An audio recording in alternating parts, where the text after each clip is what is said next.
Et tout de suite, c'est une étude inédite sur les Français et l'eau. Quelle est la qualité de l'eau en France et notamment de la Seine? Notre invité ce matin, Arthur Germain, descend actuellement la Seine pour sensibiliser sur la préservation de la qualité de l'eau et des fleuves. Bonjour, merci d'être avec nous. Bonjour. Bonjour, donc Arthur Germain, alors vous devez nager pendant près de 800 km en descendant la Seine pour rejoindre donc après évidemment la Manche.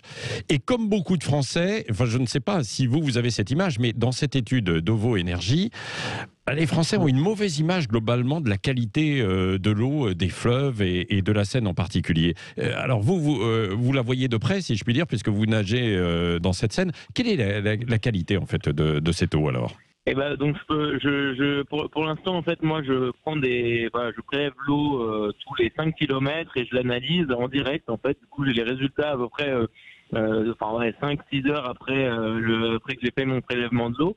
Et pour l'instant, je suis plutôt surpris de la bonne qualité de l'eau. En fait, c'est vrai qu'on a toujours cette image de la Seine comme un fleuve très pollué, etc. Ce que montrait l'étude, c'est que je crois que le premier adjectif qu'on donne à la Seine, c'est malodorante ou polluée. Alors qu'en réalité, l'eau est plutôt clean pour le moment. Moi, j'ai mesuré donc l'eau à la source et l'eau ici, là, je suis vers Corbeil et honnêtement, l'eau de la source est est à peu près au même taux de pollution. Donc, en réalité, il y a beaucoup d'a priori. Oui, Arthur Germain, ouais. Arthur Germain, c'est aussi parce que vous étiez en pleine campagne, puisque vous êtes allé à la source. Hein. Vous avez démarré où d'ailleurs, justement, votre petit périple? Alors moi, j'ai démarré à Dijon. La source, elle se situe sur le plateau de Langres, dans un petit village qui s'appelle Source-Seine. La première grosse ville, c'est Troyes. C'était au bout de 130 km. Donc vraiment, les premiers kilomètres, il n'y a pas beaucoup de pollution possible, on va dire.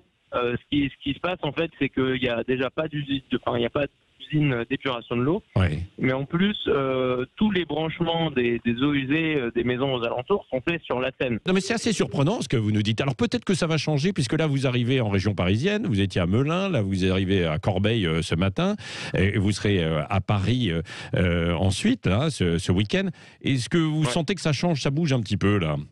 Ça se détériore? Ça bouge un petit peu, mais honnêtement, on reste sur des taux qui sont quand même très bas. Moi, je suis agréablement surpris, c'est-à-dire que l'eau, la Seine n'est pas vraiment baignable pour l'instant, mais on est à pas grand-chose. C'est ça que moi je trouve ça intéressant, c'est on est à pas grand-chose de pouvoir la rendre baignable. Et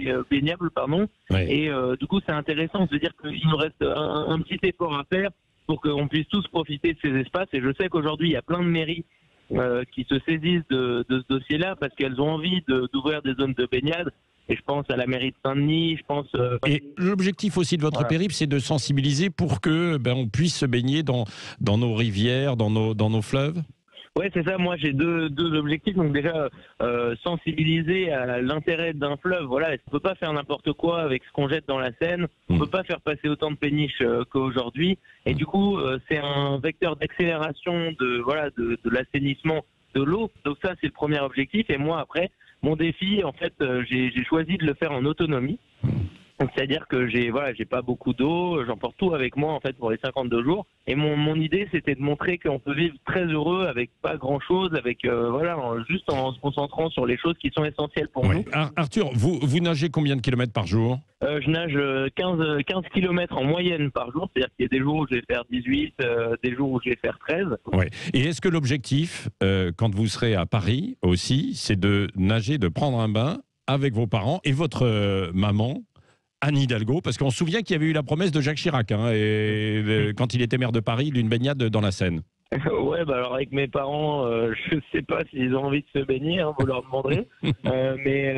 Malheureusement, j'aurais bien aimé qu'on puisse se baigner, qu'il y ait surtout moi des sportifs, tous les gens qui ont envie de se baigner puissent sauter avec moi. Malheureusement, c'est interdit de se baigner dans la Seine et surtout à Paris, c'est interdit de le faire. Du coup, malheureusement, je vais être le seul à être dans l'eau.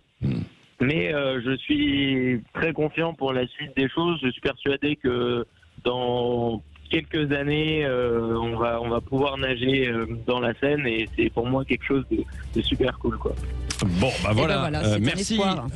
Arthur Germain. On verra si Anne Hidalgo ira se baigner dans la Seine. Ouais. Oui, mais tout le monde se souvient de cette promesse de Jacques Chirac. Bien sûr. Arlette Chabot, vous vous souvenez, on en reparlera.